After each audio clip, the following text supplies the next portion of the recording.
It's Wednesday at 5 p.m. Eastern, so you know what that means. It's time for another episode of #Event Icons, presented by Endless Entertainment, the show where you get to ask the icons of the events industry anything. So, you might be wondering, how do you get to ask questions? All you have to do is use the question panel on the right of GoToWebinar to submit your questions. Or you can hop on Twitter to submit your questions with the #EventIcons. We'll be answering your questions live during the entire show. Before we get started, the more people we have watching, the better conversation we can have. So please help share #EventIcons on Twitter and Facebook. Just tell your friends to watch at www.event-icons.com.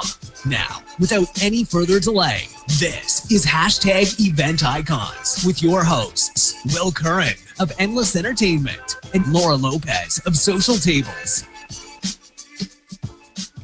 Right. Welcome everybody to another episode of Event Icons. It is our weekly show where we bring on an event icon and ask them anything. So very excited about this week's episode. We are joined here by the one and only Dan Sherman. Hello. Of Hip Network and ShowScore. Welcome to the show, Dan. Thank you. Thanks for having me. I want that intro guy to wake me up every morning. I really... Right? We'll have to figure out who does the voice and if he's up for hire. Yeah, today's Thursday. Get to work. I like it. Love it. All right. So we always love to start every Event Icons episode with the same question. So, Dan, what got you into the events industry?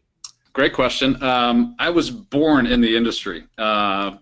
And my family owned a tour and travel business in the 1960s. I was not born in the 60s, but so when I could walk and talk, I was on buses and helping with travel, logistics, and management. As young as 12, I did a 30-day trip on a bus from D.C. to Alaska, back through Canada, down to D.C.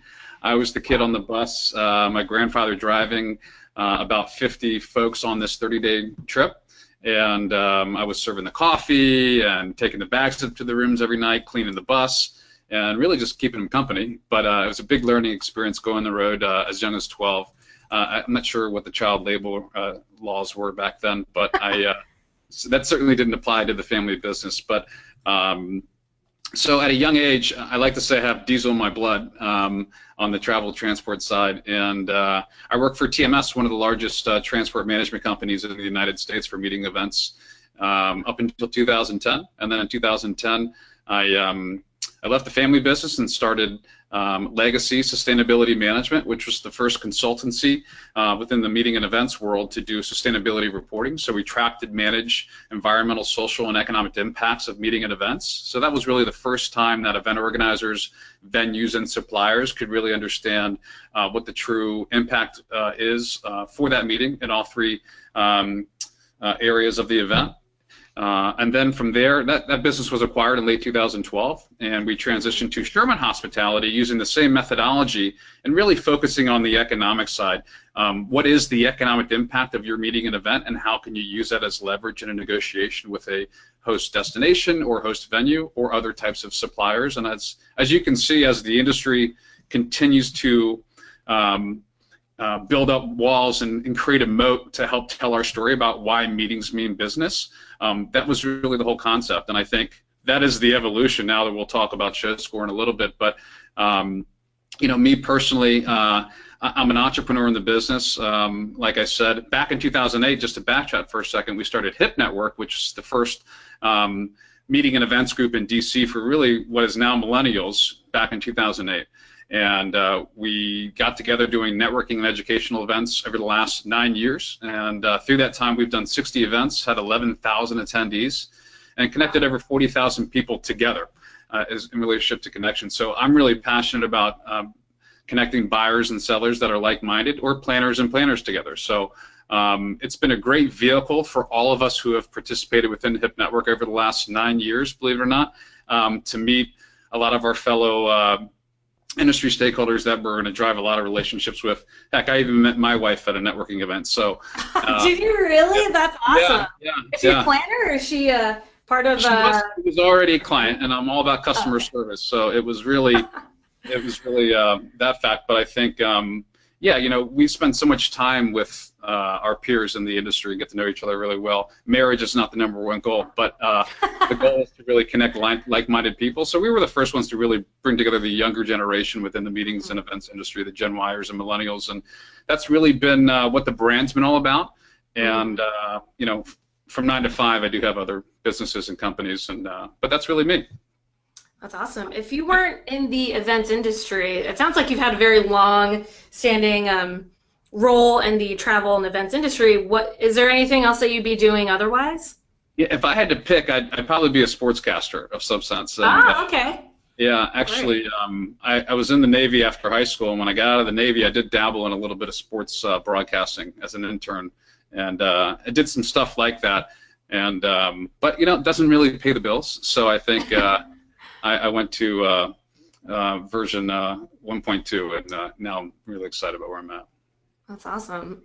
So one thing I read about you all online about Hip Network is that you all recently were at, well, semi-recently in January, PCMA convening leaders, and can you tell me a little bit more about what happened there or why it was such a monumental event for you all? Yeah, so, you know, like I said, over the last 9 years, people know us for networking events and educational events. And just to be clear, the education was our sessions in the city events where we got hundreds of folks in New York, D.C., Chicago, Boston, and San Francisco. But what we were slowly working on was on a platform, business intelligence platform, that really helped bridge the gap. And the actual product itself was called ShowScore. And we launched that at PCMA. I describe it as a soft launch. But we're part of Tech Central and PCMA, so we work with Dahlia to be one of the 20 or 25 tech groups there, which Social Tables was one of. Yes, shout out to Dahlia. We love her. Yes, and we were also in Tech Central, so. Yeah, so Dahlia's going to find this interview somewhere if she's. Oh, she definitely will. She definitely will. She'll get really excited. She's going to find it. So yeah, we were really excited. Kind of a last-minute decision for us because you know we were still working through building out the platform, but we felt comfortable enough to be able to launch it there. And they had said about a week out that they're going to do a tech pitch competition, and everyone had to submit all the qualifications and what it was. And we did that and got selected as one of the 7 tech companies to pitch. And you know, there's a lot of great tech companies that we all know and love that were part of that. We got the pitch in front of 3 of our industry peers, which was really great. One was Dahlia, thank you, Dahlia. Liz King with Liz King's Events, and Jim from PRG. So it was fun for us to pitch. So you know, just as a snapshot, the real opportunity was to give a 3-minute pitch about what your tech was and why it was different and how it was actually innovative. And we only had 3 slides in 3 minutes. So. Wow. It was interesting to say the least. I do a lot of presentations, but I've never done literally a tech pitch where you're in this little bubble. But I think what we tried to convey really is, you know, on the meeting and event side, you know, this is a $280 billion industry just in the United States for meetings and events. And if we looked at it, $280 billion in yearly spend, where does all that data live so we can track and manage it? Right, and what is a tool, what is an industry standard that we can use to help communicate that during the RFP and contractual process, right? Because planners need a tool in order to document their value and history, and suppliers need a tool in order to verify that history and value. So that was the pitch, and we were lucky enough to get awarded well, we were awarded Most Innovative Tech for the pitch by Sheriff and some of the folks at PCMA, and it was a real honor. I've been going to PCMA for probably 10 years, and you know, they just started Tech Central like 2 years ago, maybe 3 at this point, and so it was a real honor for me as an industry stakeholder that's been participating in PCMA for a long time, both on a chapter and national level, and just to really come on the tech front so strong, it was a lot of fun, and we received a lot of good feedback through that process. We did a couple hundred demos on site. Oh wow! And got picked up in a lot of pubs post-event. It's part of their digital mashup studio on site in Austin. Did a big interview for them, so it was great. It was actually more than we thought we would get out of it, and I think on the Tech Central side, PCMA and Dahlia really up to something amazing in the future. So that's awesome. Yeah, I think that Tech Central has helped a lot of the tech companies that are there get in front of planners who really want to help, I guess, empower them more with technology. So that's awesome. It sounds like it was a very fruitful event for you all, and a good way to kick off the year, because usually PCMA convening leaders is like first of the year typically. So yeah, and that was important for us as as launching essentially a new business, although it is it's a product of HIP Network, and being in Austin too, it kind of felt like you were in South by Southwest and you just won a big tech competition. So your friends back home didn't know what you were talking about, but they knew you were in Austin at a tech competition. So yeah, it was fun. Yeah. Speaking of South by Southwest, did you get to go this year? I did not. We were hoping to participate with DC, and they were running a little bit too hot and heavy for us. So I think in the future, when they can continue to grow the We DC house and talk about tech and innovation here in the city, and I think we definitely want to participate in that in the future. So, but really applaud Events DC and Greg Odell and his team, Chet Yeti, and everyone from the district for participating. I know online it just looked like they own that show, and so I think it's really helpful for DC. Yeah. Have you guys? We've never been. Okay. I think maybe next year might be the year to do it, but yeah, we know a lot of our DC Tech counterparts were there en masse, and it sounded awesome. But I mean, I'm very interested to know. I mean, I guess ShowScore, which we'll talk about in a second, would be a really, really good tool to have for the planners and the venues who participate with South by Southwest, because then they have a track record of, hey, we hosted this many people, this is how much we've grown it every year. So that could be really, really helpful, I would think. So that brings me to my, sorry, go ahead. Yeah, no, I was going to say, this is a great segue into probably what your question is, but so events like South by Southwest in the city of Austin, and take a Super Bowl, take an NBA All-Star game, take the largest citywide event in a city each year. The bureaus really understand they have the economic impact calculator on the back end, but it's really only meant for bureaus, right? That's how they justify the concessions they give for the center and from the city, because they're funded from those tax receipts, and that's essentially how the marketing arm of the city gets funded. So for those big events like that, they really do know the economic impact. But it's really the other 99%, right? The 1% of shows understand how to leverage their impact, their economic impact, and how to drive leverage in a negotiation, or just deploy more resources to the supplier to give them a better idea about what this piece of business looks like. Because for the most time, you're booking these shows, the larger citywides, 3 to 10 to 15 years out. And as a city, sure, you see what the history is now, but I think the planners have no idea, the majority of them, how to articulate that for future cities, especially if it's a traveling show. So yeah. And why do you think there is just such a lack of the sharing of that data? I mean, I would think that planners and venues or suppliers, just in general, would want to know what they're bringing to the table to that city, and that everybody would be on board. Why do you think there was such a historical lack of that data? So planners are planners, right? They're meeting planners, and they're really great at logistics and planning those meetings, and there's a lot of education involved. But they're not procurement managers, right? So a lot of these folks don't have procurement departments to where they understand what their spend has been in the past and how to leverage that in the future. So as an industry, within the group business meeting and event side of things, there's never been a repository for that kind of data, like something easy for folks to use that as a platform is built out to their standards already, with all the inputs already readily available, that can easily go start tracking, managing all those prior meeting and events and get ready for future ones. So there's never been a workflow or platform that has complemented planners, right? Planners, they go out to bid with cities and service providers, but it's really more on a requirements type basis.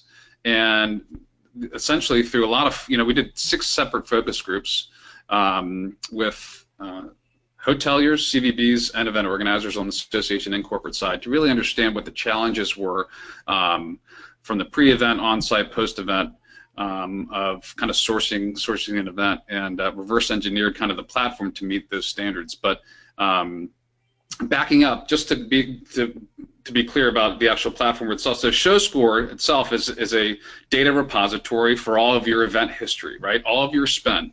So whether you have one citywide event a year and 9 other small events, board of directors meeting, 4 regional meetings, whatever that may be, this is a repository for all your history and spend, so you can track all your vendors, track all your hotel contracts and what the values of those were. So in the future, when you're going out to bid, I'm going to say, hey, here's my RFP, and also attached is my ShowScore report, which is a 3 to 5 page report, which gives the actual economic impact of that event in that potential host destination. And usually event organizers know where they want to go. They're not going to send an RFP to 50 destinations, although some do, but the majority of them send it to the 3 or 5 that they know they really want to consider.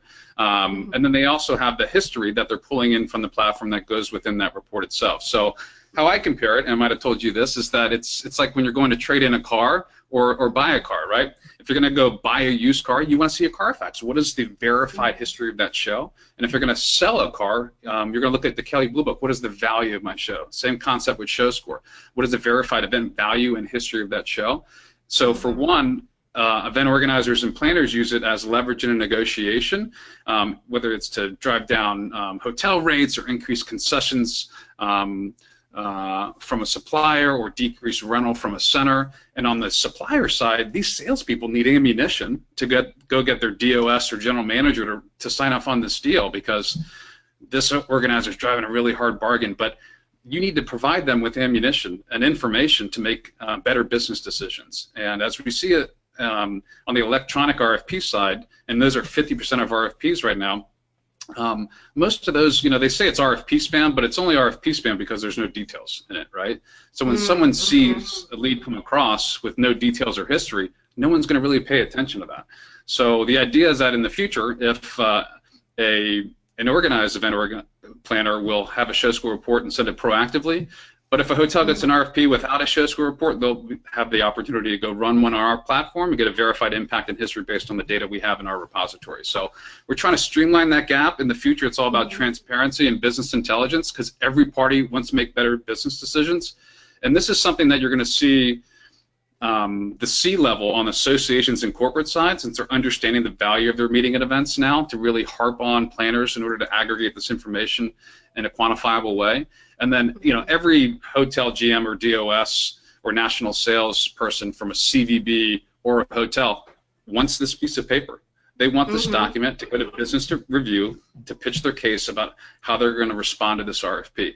So it's a tool that I've talked to a lot of smart people in our business that have been in the business a lot longer than me, and everyone said, I've always thought about this, and we've tried to do it, and I just saw an opportunity in the marketplace that allowed for HIP as an unbiased aggregator of event organizers and suppliers to bring together this transparent tool, and we are the governing body of this data set. So there's no specific agenda, it's just to get the right verified information to both parties and give them a platform they can all use. So that's kind of the background. Long-winded background. No, that was great. I think that covered a lot of my sub-questions, but so ShowScore is a subset or a sub-product of HIP Network. I guess, do the two products talk to each other, and how do planners and suppliers leverage HIP Network when they're trying to, find out data, or I guess unbiased data from ShowScore? Sure. How do they link? Yeah, I mean, HIP Network itself is was in the past, as we talk about HIP over the last 9 years, was really you're just in the network in order to get our Market in a Minute tri-weekly newsletters, as well as invitations to networking and educational events. So essentially, we've never had a real product or service that we offered. It was more ad hoc, come as you go. And over that time, we've aggregated about 7,000, well, really 11,000 folks have attended our event, but a lot of back and forth folks coming in and out of the industry. And right now, there's about 7,000 folks on our on our mailing list that receive all this information. So eventually, as we transition to the ShowScore platform, it will really be a byproduct of HIP. So what's the name? I'm trying to think of. When you come to us, it's HIP Network, but really, when you log in, you're logging into the ShowScore platform, and we built it in order to add more resources and tools in the future, because I think as we continue to see transparency coming within the marketplace, there will be more tools that event organizers and suppliers need to do their jobs better. We hope that could be, the landing page and landing spot for them. Awesome. So one question I have with that, with the availability of more tools, more transparency. I guess, obviously we want everybody to be successful in their roles as a result of using this tool, using ShowScore. So do you have any examples of any success stories that you can share with us of suppliers and planners who used ShowScore and maybe put on an awesome event? Sure. So, like I said in the past, I've developed this methodology for previous businesses that allows event organizers to proactively document their economic impact for a future year and a future destination. And we used really smart economists in order to do that kind of stuff. Those tools are actually readily available to DMOs and CVBs. Oh, really? Yeah, but that's just for them. So okay. it's how they quantify business opportunities as a city, but they don't proactively tell you what you're worth per se, because one, they don't have all the data that you have, and two, they're giving away leverage in a negotiation. So, so we used this a bunch of times with over 10 different destinations as when I was a consultant, and through that process, one organization saved over $125,000 per year on rental within a convention center. So, that's millions of dollars in savings for a large citywide that happened a couple times a year, and that's just one scenario. But I think there's many others that have kind of been beta testing the products over the last 6 months that see the inherent value. And what's interesting, all the focus groups we did, we tried to reverse engineer some of the technical components and inputs for both the hotel, CVB, and planner. And that's where we saw the most kind of insight from these folks. And that's what we've tried to articulate in all of our demonstrations and marketing, and that seems what is most interesting to me, these aha moments each one of these stakeholders have within the ecosystem. Like, are you telling me this is actually how it performs, or this is a capability you'll have now or in the future? So that's what's really been fun for us, is to kind of have that aha moments with them in the room. And just like you guys on the technical side, when you start bringing in streamlining, workflow solutions, that's when tech gets really, really fun and solves a lot of problems. Mm-hmm. Yeah, and I think the tides are changing. I think there's this camp of people who are very anti-technology, but I think that there's this new wave of easier technology for planners to do their jobs better, planners and suppliers to do their jobs better and have a little bit more transparency. Transparency seems to be one of those themes that I'm sensing from a lot of the conferences we're going to, that people want to work together better, mm-hmm. but in such a way where everybody can still be profitable, and they're set up for success for the future events that they run. So I definitely think ShowScore would be is instrumental in that. So. Now we have a question here from the audience. So the question is, if your show score is low, how can you overcome that when bidding? Sure. So it's not low to everybody, right? If you go out to bid for DC in April, when cherry blossom season is, or when Congress is in session, doesn't matter how good your event is, or well, it does, right? I mean, for the right size event, they'll find a way to make it work. But it really just depends on the property and the host venue and the host destination. And everyone has an ugly baby, so to speak, and that's what come up in a lot of these focus groups. But everyone wants that. Someone wants that piece of business. So the show score essentially does not give you, the goal of ShowScore is not to make your show out to look not advantageous to the other party. Simply, it's actually scored based on the criteria set of that host destination or hotel, what's important to them in that time frame. So they can, just like the infomercial, they can set and forget their criteria for the next until 2035.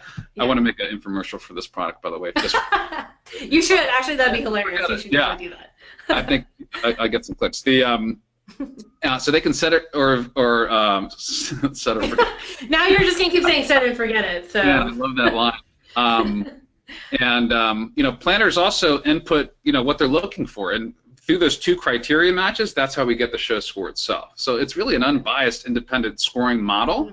And you know, when you see a show score come across, it's not like they stick on the number and like, oh, this is an 88 out of 100, you know, or this is a 75, or it's 100. It's really about the history. And it's about the totality of the 3 to 5 page PDF show score document. The score itself is just one of the criteria within the report. And so what exactly goes into scoring a show? Do you have the criteria that you can share with us? Sure. Well, there's lots of individual criteria. So there's two types of show score reports. There's a hotel show score report, which is for a self-contained meeting within a hotel. All meeting space and rooms are within a hotel itself. And then there's a citywide, which is using more than one hotel and the center. So generally speaking, when you're running, let's say, a citywide show score report, it's really all about the total room night demand, right? So for example, if I have 10,000 people for my annual meeting, but I'm only booking, let's back this up for a second, 10,000 people for my annual meeting, 1,000 are in-town attendees, so that means I don't need to get any types of housing arrangements set for them, and 9,000 people are coming to my event from outside of 150 miles. That is what I'm trying to communicate to the city. I have 9,000 people that stay on average of 3 days in DC or New York or Boston, wherever you're going out to bid with, and through that total room night demand number, so now that's 27,000 room nights for this specific example, times $700 per room night, as they would justify it. Someone do that math. Yeah, that is my total economic impact just for hotel rooms accommodations, right? But really what you're backing into is a set of attendee metrics, supplier metrics, and exhibitor metrics, and other types of stakeholders that communicate value, actually have a value to that host destination. But really the criteria sets, it really hinges on total room night demand. So for a large consumer show like a car show or like a local Comic-Con that everyone drives in or takes the metro, it's not as economic. It does have an economic impact, right? But on a group business side, it's not as advantageous of a show during peak times for cities. I don't know if that answers something that. Oh no, it definitely answered the question. A follow-up that I have to that, which is just such a hot topic, especially when it comes to room blocks, group booking, is the sharing economy. So if it's hard to predict the number of people who will stay or the economic impact based on room nights at the hotel, is there a way that you are factoring in something like an Airbnb into that? Yeah. I know Airbnb is sort of getting into more of the business travel side of things. So how is that maybe affecting somebody's score? Yeah, well, let me start. It's really a group business travel solution, not a group business travel solution, right? So for if me or you work together and we decided to book a Airbnb to go to that meeting in Dallas because it saved us $150 a night, we would do that. That's a business travel decision.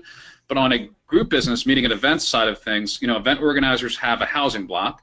And right now, there is no opportunity to partner with Airbnb to create their own housing block, although me personally have done that a couple years ago when they first started it, and it was still a little too early. And it only works when there's max compression in a city, right? So if you were in San Francisco and there's a large citywide and there's another corporate event and stuff is just buzzing, and there's no rooms, yes, that's when an event organizer needs to pick up the phone and contact someone at Airbnb in order to facilitate a conversation, because they at least need to, like, have information on their website about how to book an Airbnb for folks, to give them options. Even Dreamforce in San Francisco brought in a cruise ship, right? Yeah. So all the hotel rooms, all the Airbnbs, and they brought in a cruise ship too. So compression in a city is affecting Airbnb, but I did some surveying of a couple big citywides in the past, And on average, of the people that don't book in the room block, between 3 and 5% of those people use an Airbnb. So if we had to use our citywide event, for example, of those 10,000 people, it's not 3 to 5% of the 9,000 that are spending the night. It would be, if I had a 5,000 room block, you know, it would probably be half that. So I'd say 1.5 or 2% of those 9,000 people would be at an Airbnb. And within ShowScore, you can articulate that as well. Now, another question about ShowScore criteria is, does social media reach have any impact into your score? It really doesn't within ShowScore, just because we are talking about a, you know, we're in the RFP stage of facilitating a conversation, and we want a proposal back from a host destination or host venue. So unless you are the Super Bowl and have your event streamed live to, you know, 100 million people, that's not going to really impact them. But listen, DMOs and host venues, they would love to have a medical meeting or an international convention over a domestic-based, you know, think of a vertical of attendees that the spending wouldn't be as much, right? Doctors actually spend more, and international travelers stay longer and spend more. So as a destination, they would want to see that, but not necessarily socially. Interesting. Okay. Yeah. Now, I know ShowScore is still relatively new, but are there any, I guess, details you can share about what's on the docket? What can users expect from, you know, updates to ShowScore? Is there any other more technology that's in the works in addition to ShowScore? One platform is enough for me.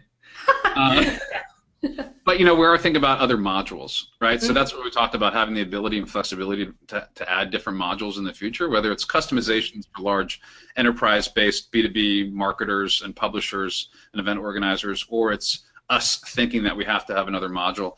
You know, the first one naturally comes to me, and I don't want to speak, I shouldn't be saying this out loud, but what I think about a lot is security, actually. And this has nothing to do with the procurement process, but it has everything to do with leading up to an event. If we're saying that this is a repository for history and spend, and we already know where they're going, why can't we serve them up, automate security-based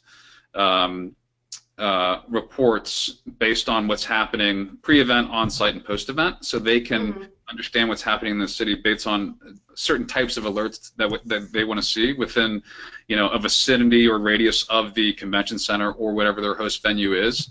Or wouldn't you love to see as an event organizer from 4 weeks out the specific crime or security-based alerts that would impact your show? I mean, I think this is a really easy automated-based concept and module for us to think about, but it doesn't make sense for me to tell the whole world. So please, whole world, don't take me too serious in that. But I think about those kind of innovations to where it's a really hot topic. I have a personal solution for what I would want that to be,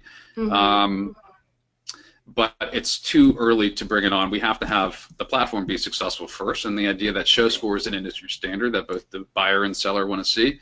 And that's one thing I wanted to touch on as well, like the idea of having a standard. You know, we talked about Kelley Blue Book and Carfax. You know, we are, you know, we're an industry that is a you know, globally over 500 billion, arguably 700 billion meeting and event spend every year. The idea that we don't have a standard when we go out to bid to communicate value in history is really crazy to me, but it's because, you know, we've been focused on other areas of innovation, whether it's content management or event registration or other types of, you know, workflow-based initiatives that helps planners do their job better. But on the Fortune 5000 side, they've thought about spend management for years, but never on their largest internally, which is usually their meeting and event. So. Interesting. Yeah, I mean, do you think it's because there's also been just a lack of technology there, that, you know, everything was done with pen and paper, and there just really wasn't a way for people to go to a central place that was technologically available to everybody? I mean, why do you think that there was just such a lack of? You know, I think that once one or two or three big event companies get going, they soak up all the thought leadership within that city or industry, right? So there's not a lot of Don Berger's running around or Dan Sherman's running around our industry, like literally trying to start companies, right? The service-based industry, you can't innovate more around service other than you automate workflow in some, like a online DMC. You never talk to a person and you see your whole event being built there already. But I think it just hasn't been applied, and no one, industry stakeholders of large associations have talked about doing this for a long time, but people get scared about the sensitivity of data. And the biggest thing for us was don't go in and ask for your data, right? Why would you go to any planner and say, well, we need it in order to run it? It's like, no, like this is your repository. Store whatever you want to store. The report's going to be as good as you want to make it. The better the deal, the better the data. You own the data. It's yours to use. And same thing on the hotel side. We don't have to go knock on Marriott or Hilton's door like, hey, we need your data in order to make our tool to work. That's not how it, and I think that's how they've been pitched in the past. So the idea is just, we're really unique when you look at the marketplace, right? You have all the big industry associations that advocate on behalf of event organizers and suppliers and that specific group of meeting and event types. And then you have the actual, on the tech side, the service providers, the Cvents, the social tables, all those folks that unfortunately have an agenda, right? I want to sell my technology. But us HIP in the middle here, for the last 9 years, we've connected buyers and sellers with no agenda, no bias. And now we're saying, hey, we'd like to introduce a standard to the marketplace, an unbiased standard, by the way. And, we love everyone's buy-in. So we're really uniquely positioned. I couldn't do this without have performed those last 60 events and brought together those 11,000 people. It really built up the trust within the brand and allowed me to be able to articulate our position to the marketplace and stress the fact that I've seen this happening over the last 3 to 5 years, and it's what event organizers and planners need. If we all don't think that transparency is going to be a bigger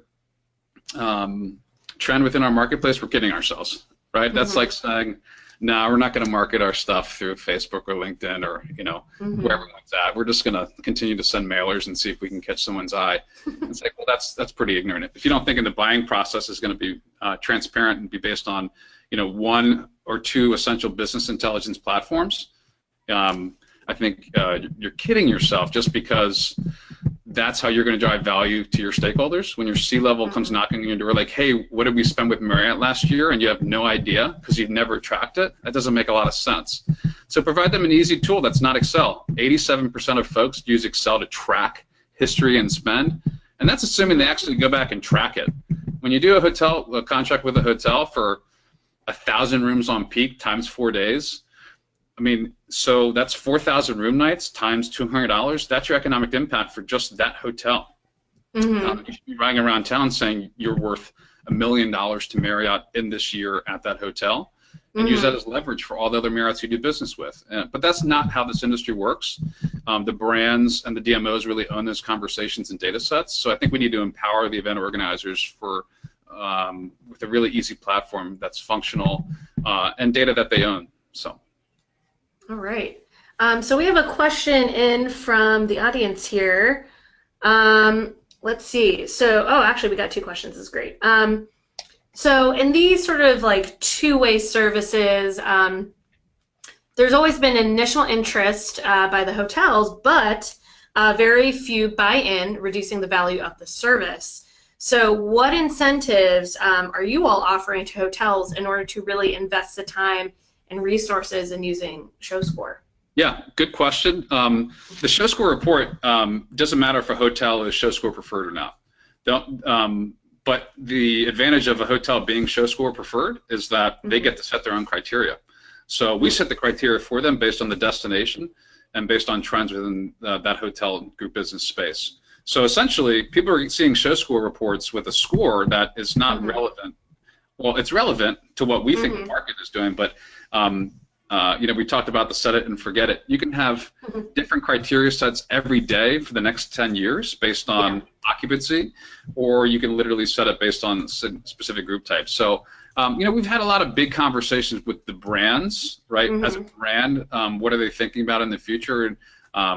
Because when you see the architecture for group business, it's brand, NSO that are really managing the large relationships for. And what's an NSO? National Sales Organization. Cool. So for a hotel, for example, as a brand, you have people that cover different markets and sectors and verticals of those meeting and events, and then essentially they are the recipient of that RFP and help negotiate the deal or bring together the conversation with that potential host venue, which would be a hotel for this example. So it's funny because the hotels will pay for it physically, right? A lot of the brands don't all own their hotels, right? You understand that. Yep, so, that is true. But you also want the brand buy-in, right? You want Hilton, Marriott, and Lowe's to understand what's happening from a brand level and why that's important, because you want the push-down effect to where they can communicate that value, because NSOs are seeing that and being able to articulate it, but on a hotel level justifies the cost. So just like we talked about, if I can help you make a better decision in an RFP process where you be more profitable and close more business, I mean, that's essentially the holy grail for any type of technology. But it's all about more information, and 40% of ERFPs don't even get responded to. So if we can help bring that down another 10 or 20%, I think that'd be a big win for us. So a lot of value on both sides. Yeah. So another question, and this is referring back to the statement that you made that you really hope that ShowScore becomes the industry standard. So what exactly is the plan to make ShowScore the industry standard, and is it free for event planners to use? Okay, so the plan for the standard is to keep calling it the industry standard, right? No, well, we're talking to a lot of potential partners here to where, we can advocate as the unbiased resource, and we haven't been asking for permission to start with. Like, hey, do you think this is a good idea? Should we launch this, right? You can never ask for permission with this kind of idea from the industry stakeholders, so to speak, right? You kind of have to just go with your gut. But we are giving other organizations opportunities to participate in a larger manner to where that will allow the idea that an industry standard to exist a lot more quickly. So, stay tuned for information on that. But just to back into that a little bit, we already have a network of 7,000 planners and suppliers. So when we think about, partnering up with a fellow association or large industry stakeholder, it's we already are one, right? HIP Network already has created that, and essentially why we're so confident that we can continue to grow this. So, and then on the value side for planners, there is an opportunity to store your data at no cost and to run a ShowScore or two for free. But in the future, it will be based on the number of events that you do have in the future. Because think about it. Yeah, you have 10 events a year, but you're going out to bid for future years. It's not like you just have 10 events in your system. You want to go back and track the last 50 events, so you have history, and you're going out to bid for another 30 events this year just to get 18, 19, and 2020 put together. So we've kind of reverse engineered the pricing model to fit into the size of the association or corporation based on the number of events they do. But yeah, based on our focus groups, we're starting out on the beta side for free for some of the smaller associations. So, but certainly the value is there. Just like I mentioned, an event organizer saving a couple $100,000 per show per year. What do you charge for something like that? That is a tool that you can save thousands, if not millions of dollars on just by articulating it within a standard that people want to see it in. So, yeah, it's a long-winded answer of kind of answering the question. No, I think it sounds like you answered it. Now, one other question, you mentioned that you have over 7,000 people within ShowScore. So how did you get all those folks in there using the tool, and how will you continue to grow that? Sure. Well, actually, there's not 7,000 currently using the tool. Like HIP Network is we have 7,000 folks within our network that subscribe to HIP Network, so they get all our e-communications and invitations and market in a minute emails. But essentially, when we're ready to go to market, we have 7,000 potential customers that we can talk to. And say, hey, Laura, you know us really well. Will you try this? Will you pay for this? Will you use it? And that trust factor is already there. So But we take that really seriously because you can only ask for something once, and we want it to be right. So we did a beta launch at PCMA, had a lot of good conversations, and did a couple hundred demos, and some folks that offered some really good ideas, and we're currently continuing to work on those. So. Awesome. So when is the full launch? When can everyone get access to it if they'd like? Very soon. Okay. Yeah, on the next event. Stay tuned. Thanks, everyone. Oh yeah. Soon. We're still working out some kinks, and we've been self-funded the whole thing. So this is a matter of doing it right the first time, and trying to make it the best it could be when we do launch. Awesome. And if somebody wanted to be a part of the focus group, is there a place where they can sign up to be a part of it, or is that strictly sourced by ShowScore? Well, let us know if you do want to, but if you're already within our network, you get an invitation to participate. More specifically, if you're in DC, that's where we've done the focus groups in the past. So, but no matter what, you'll get an invitation to do beta. So as long as you subscribe to HIP, and you can just go to hipnetwork.com and get all that and sign up really fast. And actually, we just added a lot more news kind of to our website, so it's a lot of the stuff we put in Market in a Minute. So it's a good place to go, every day or every other day, or check back a couple times a week on industry news based on, hotel news and destination news and event tech news and all that stuff. So, yeah. Good stuff. All right, so we have another question from the audience. So, what does this mean for the future of HIP Network, and will HIP still be planning events? Oh, someone actually probably knows me really well that's asking this. Who are you? What was the first part of the question? What does this mean for the future of HIP Network? Gotcha. Well, as everyone could see through the rebrand over the last 6 months, that even our tagline has changed.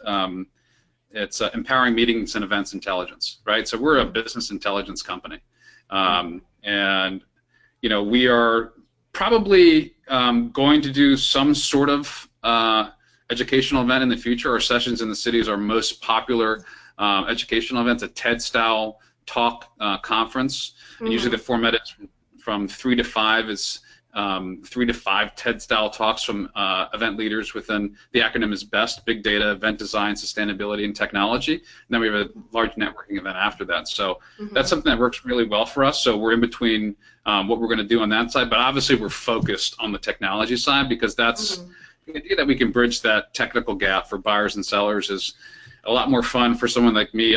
When you do events for event organizers for the last 9 years, it's not easy on the heart, and you can't get a lot wrong. So we've tried to get it a lot right. The answer is we're spending a lot of time on the tech. Awesome.